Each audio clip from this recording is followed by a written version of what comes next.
So anyway, I tried to get my friend Tara into the supposed low barrier women's shelter in Berks County, and they're just as bigoted as Safe Berks is, discriminating against an actual biological woman with a disability only because her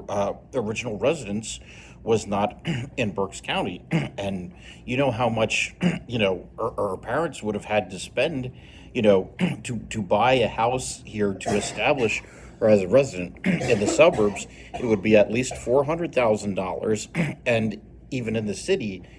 it would be at least $30,000 for a falling apart row home, and then of course lots and lots of repairs to keep up with zoning and stuff like that, and not be condemned. So this is a ridiculous level of barrier that that a private corporation can do, and that is why I keep saying that the state should never have private corporations run social service agencies like adult protective services, or the so-called Pennsylvania Housing Finance Agency, which is not a real state agency and cannot be reported for accountability issues to the state inspector general. I even went to Tara's state representative and my state representative, and they cannot find a way to override this private corporation's private policy, let alone, in theory, local law stating that only county residents can be housed by the homeless shelters here, allowing for no exceptions, such as that Tara was kicked out of the women's shelter in Lancaster along with 13 other women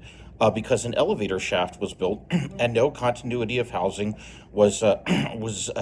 guaranteed or even thought of. So